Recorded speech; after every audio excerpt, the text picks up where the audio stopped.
Assalamu alaikum wa rahmatullahi wa barakatuhu, and welcome to Pakistan in Perspective, a special series examining the state of minority and human rights in Pakistan from a historical, legal, and philosophical perspective.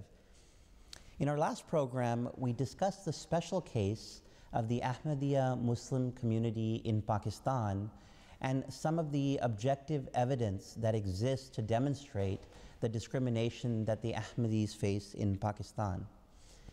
Today's program explores in more detail the anti-blasphemy and anti-minority criminal ordinances that exist in Pakistan, and we will also touch on the issue of political rights of minorities, and in the case of the Ahmadi community, the issue of their exclusion from the joint electorate in Pakistan and other voting restrictions.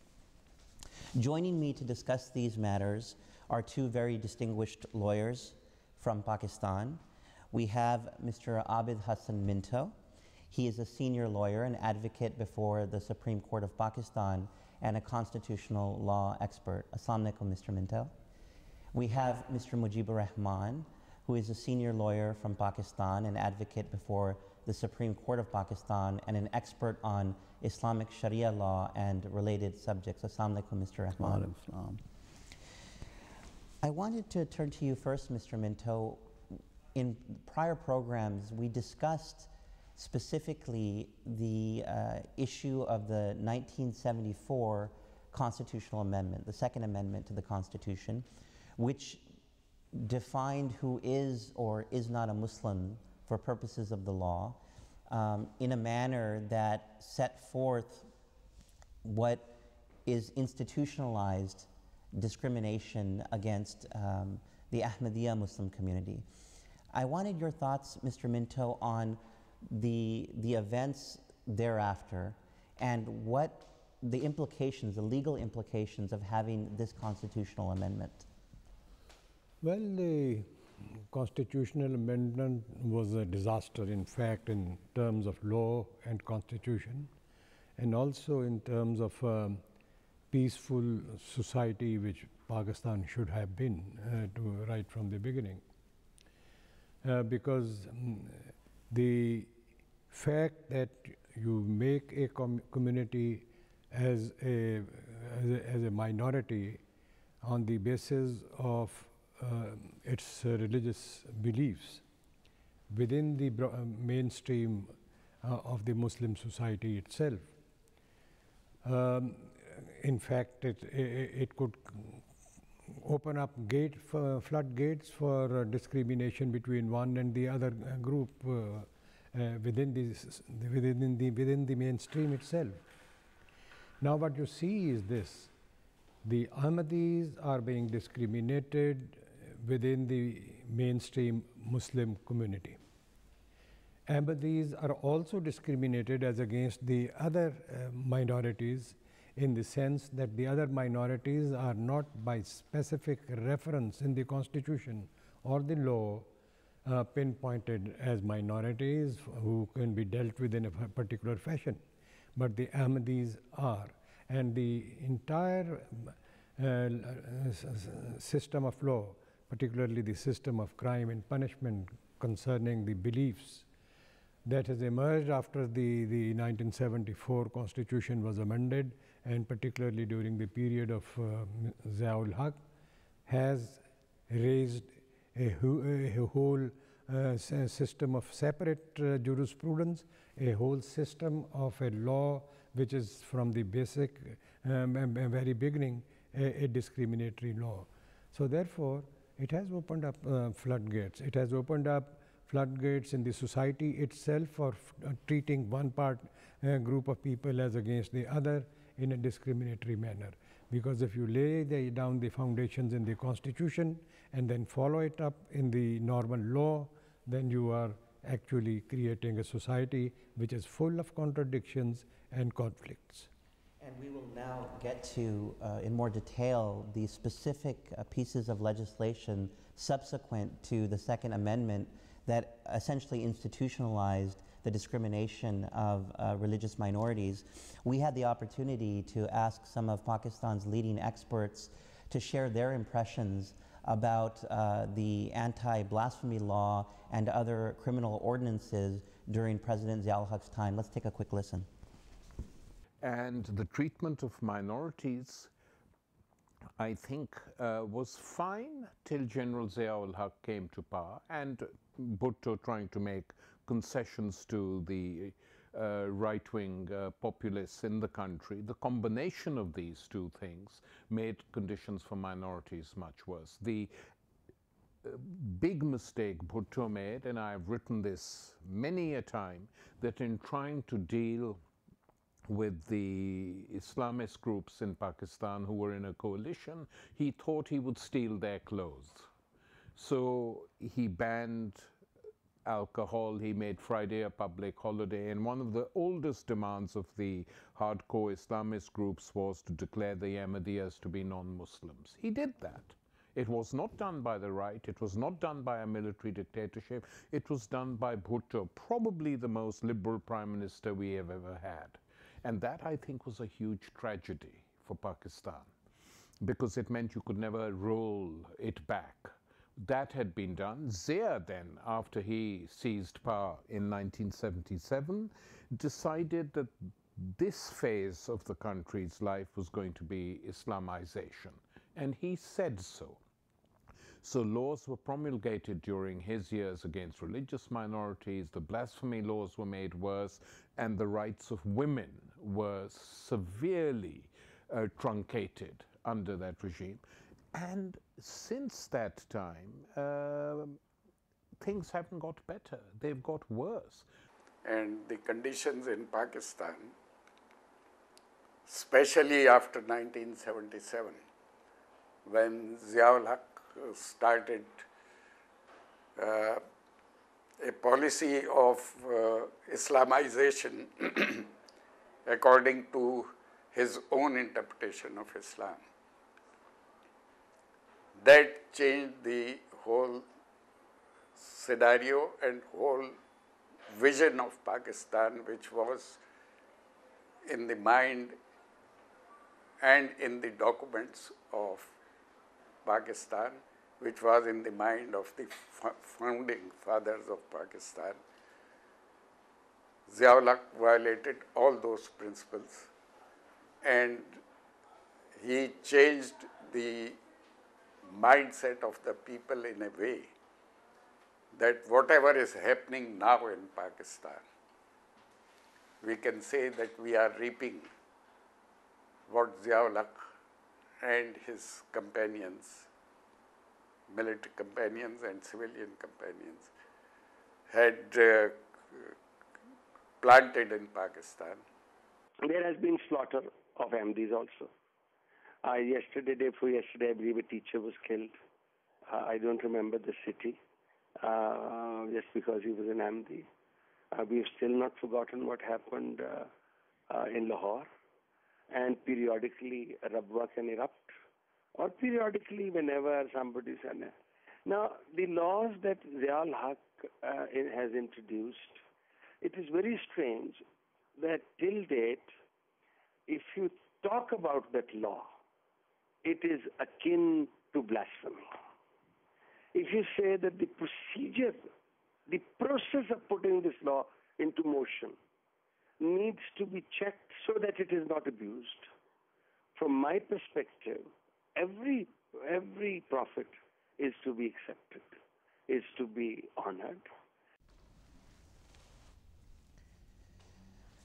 Turning now to you, Mr. Rahman, a lot of international public opinion and the international community has drawn attention to Pakistan's blasphemy law and its effects on minorities.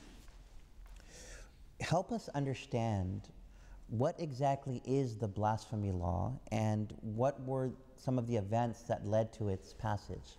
You see, looking at it from a lawyer practicing on the criminal side, I will give you a brief account of its background also.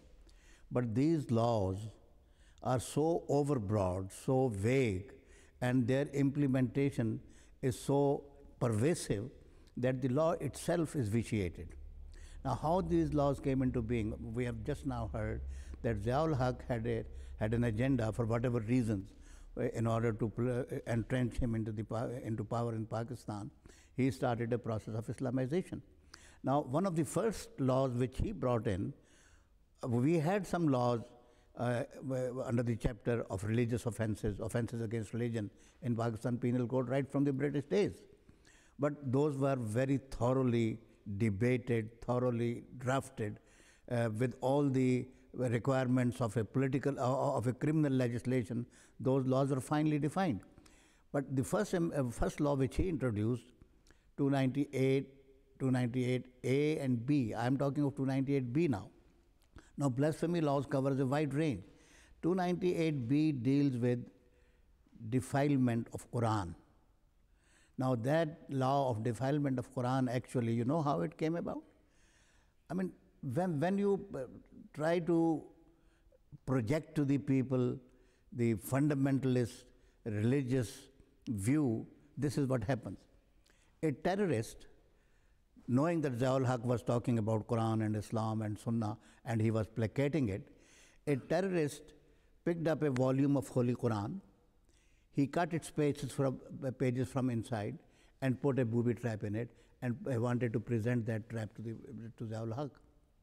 He would have blown up. So that was a terrorist activity. Quran was used for such a nefarious purpose. But it was used for that purpose because of the susceptibilities of Ziaul-Haq. Nobody could have thought that he will use Quran for such a nefarious purpose, but a person did. And then came the law 298B, defilement of Quran. Good enough? Then thereafter came 295C. Now 295C deals with the defilement of the Holy Prophet sallallahu alaihi wasallam. That law is also too broad, too vague. If I were to give you the words of the law, any person who by words visible, by words written or spoken, or by visible representation, or by insinuation, by innuendo, or any manner whatsoever, defiles the name of the Holy Prophet.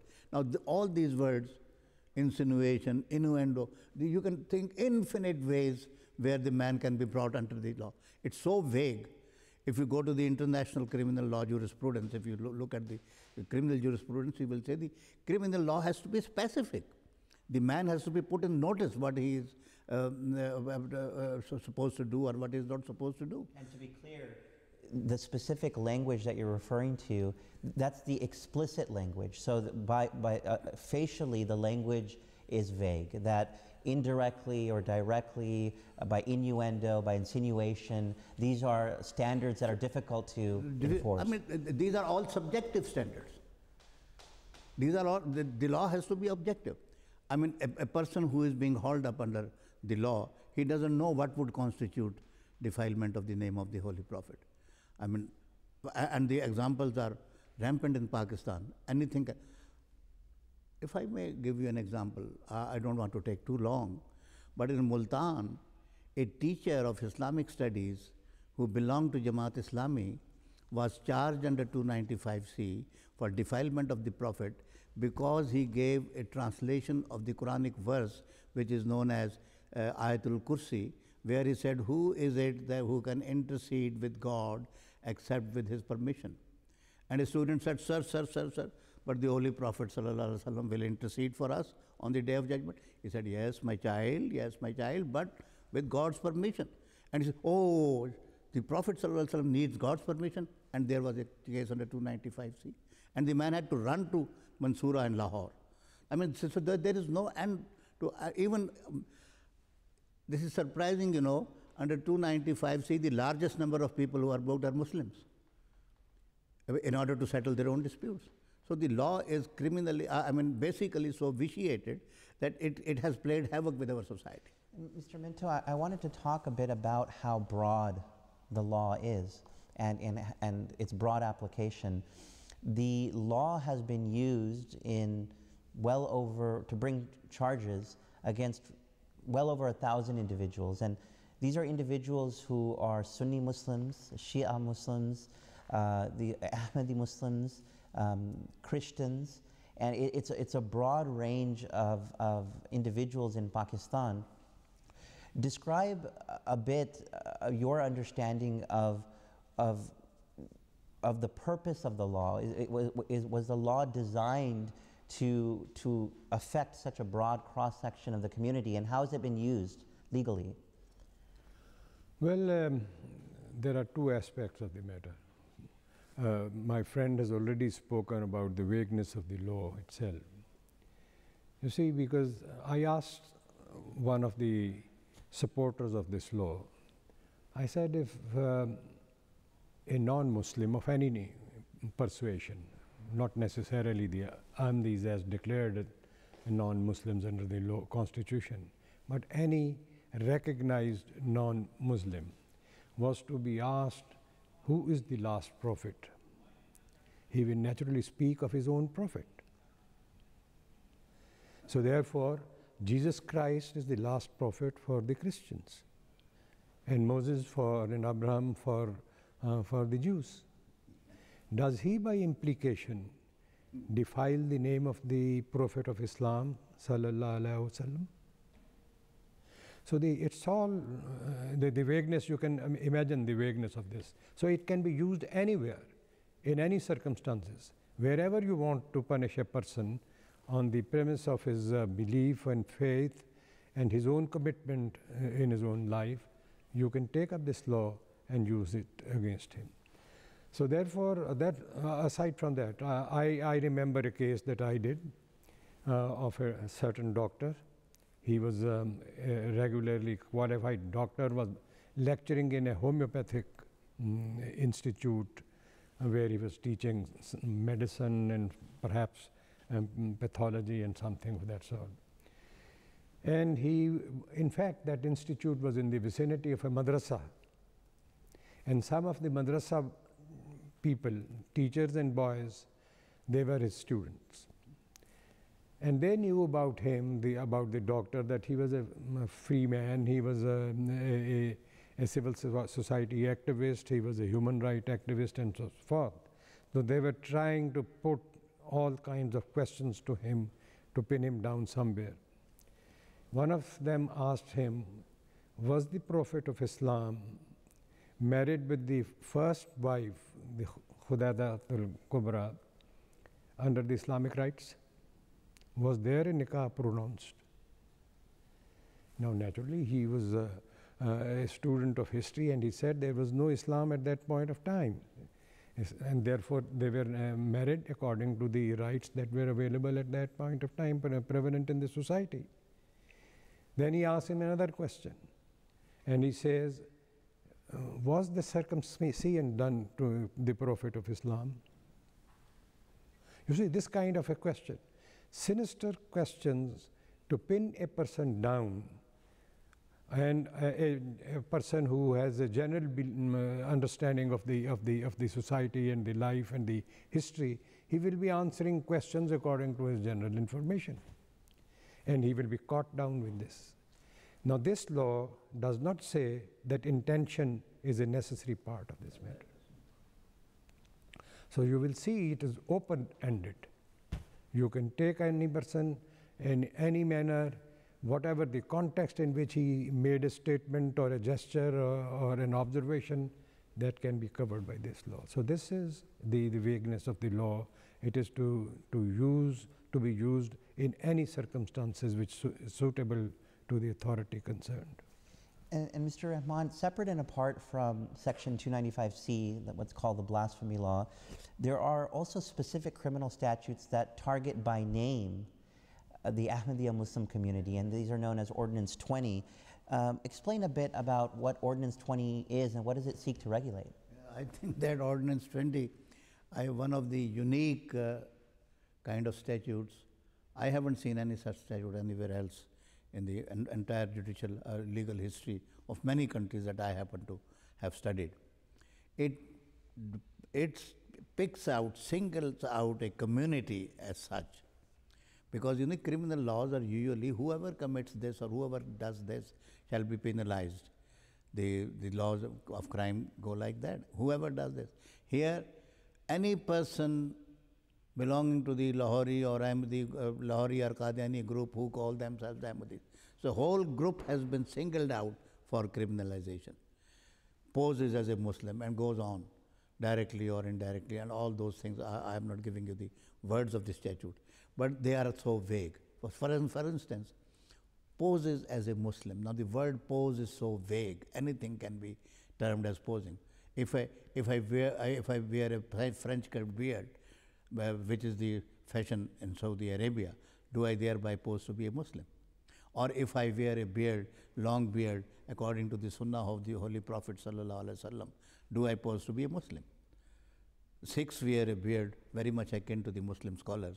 Many of Muslim ulama and many of the Sikhs cannot be identified their face, but by their face looking at their beard. Does that Sikh pose to be a Muslim? So posing is two-way. And you know how, and in any other manner whatsoever, outrageous. I can give you some instances. I have traveled from Islamabad to Peshawar, from Peshawar to Quetta, and Quetta to Karachi, defending cases under 298. In Abbottabad, one gentleman was charged under 298C, and the FIR said, I was standing on the corner of the street and I heard Qur'an being recited inside the house of this gentleman. And the gentleman was hauled up, he was arrested. I had to go twice from Rawalpindi to Abbottabad to get him bailed out. But what was the fact? Any Ahmadi would recite Qur'an regularly in his house. So that is a given fact. But in this particular case, at that point of time, the gentleman switched on his TV, Pakistan television, was starting its program with the recitation of Holy Quran. And what the man heard in the street was the recitation of the Holy Quran from the Pakistan television. And this man was charged under 298C. Another gentleman in Hazara, Rana Anayatullah by name, he was charged because as he passed through the street, I mean, this is a social behavior, normal salutation. He said, Assalamu alaikum, sahab. And he was charged under 298C. You pose to be a Muslim. And he was sentenced to 3 years RI. Very vague and overbroad statute, and certainly used in nefarious ways. We had the opportunity to interview some more experts on Pakistan about their impressions about these laws and about their impact. Let's take a quick listen. Well, for that you have to go back to General Ziaul Haq's period because it was during his time, and then he also brought another ordinance which was discriminatory, and at that time he did that in order to satisfy the religious hardline clerics in Pakistan.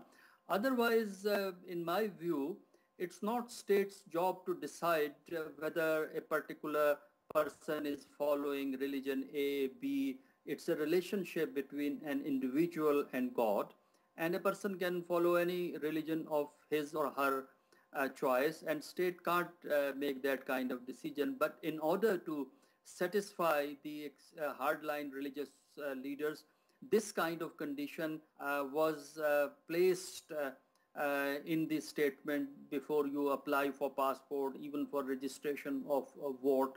So it's a kind of pressure from the religious orthodoxy. Well, I think the state backing goes to the extent of 1984 ordinance which General Ziaul Haq had issued. That was a discriminatory law, and that is often invoked in Pakistan because that's part of Pakistani legal system now. That is often invoked against the Ahmadiyya community.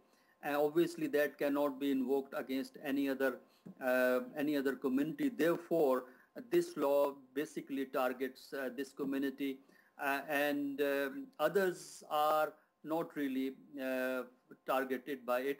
The reason is that with religious extremism growing, the different groups in the society are more vocal and more violent in dealing with the Ahmadiyya community.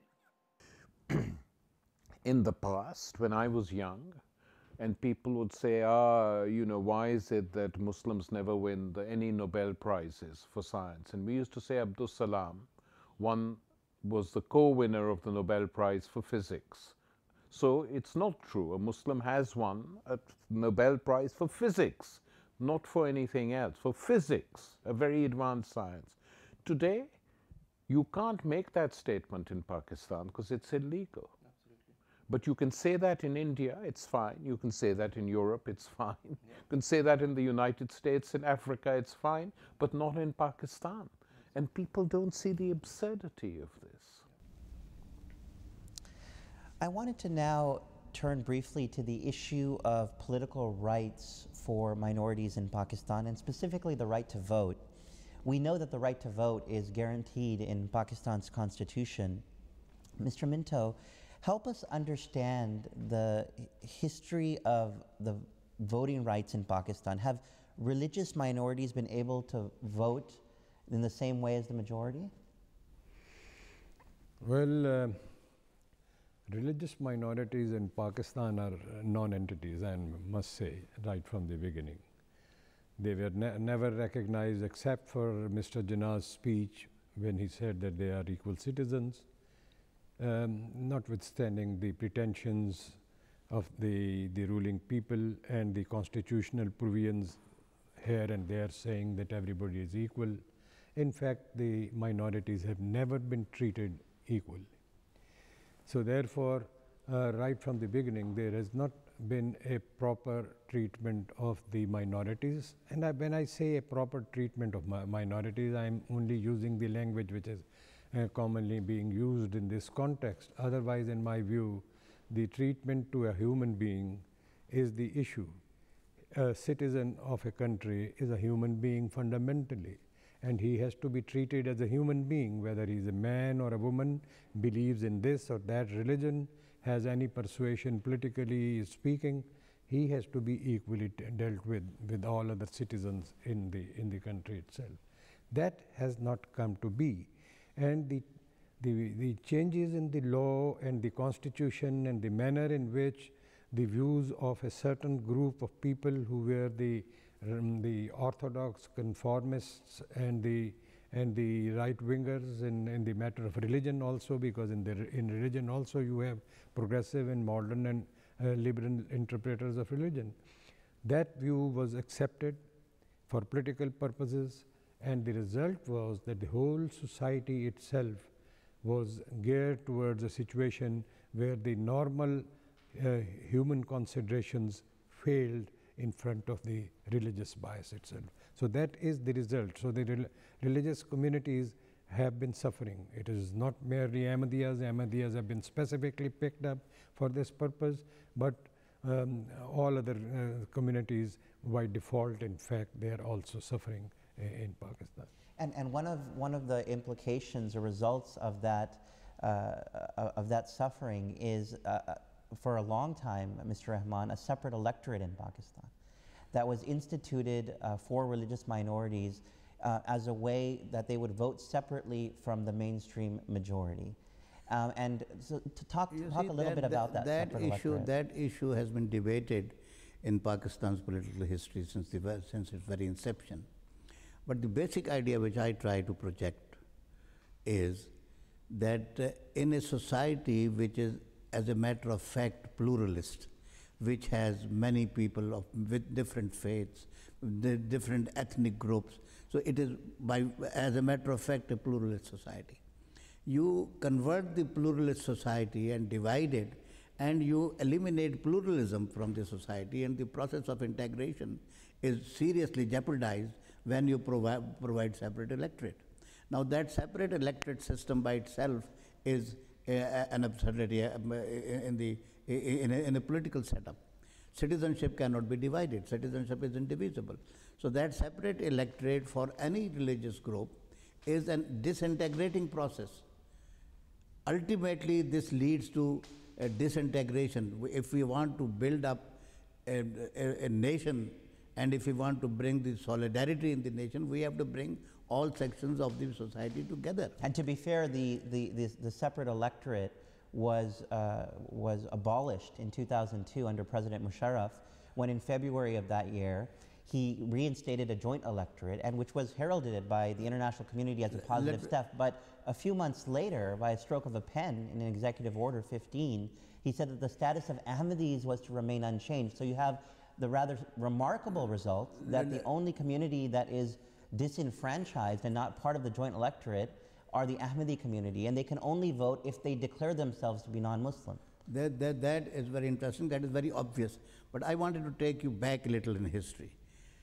At the very inception, when we were working out our first constitution, and this issue came up, interestingly, the East Pakistan, which was the majority of Pakistan, they wanted to have a joint electorate, even though we had a large Hindu minority there. And the people in West Pakistan wanted to have separate electorate. But after a lot of debate, the question of separate electorate was not accepted by the Pakistan constitution. But that bug remained in the Pakistan society, the fundamentalist pressures here, and the liberal attitude in this, that ultimately led to disintegration of Pakistan. What I am saying, it leads to disintegration. If we want to save Pakistan, we have to have one single electoral list, no division in the citizenship. And about Ahmadis, as you say, General Pervez Musharraf, he saw the reason. There was a lot of persuasion brought about by different sections of Pakistan's intelligentsia and even the Western people who value the democratic values. So he said, all right. And in any case, this separate electorate was an innovation of a martial law dictator. It was not our constitutional setup to start with.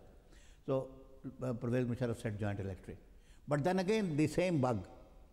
The pressure was brought on him, and he said, yes, joint electorate, but a separate list for the Ahmadis. What kind of joint electorate is that? That's fascinating. I think the implications of this for the political rights of minorities are quite staggering. Well, that's all the time we have for today's program. I want to thank the panelists again for their illuminating thoughts. Our special series continues. Join us for next week's program, in which we take a look at the future of Pakistan and the prospects for improvements in minority rights. Thanks very much.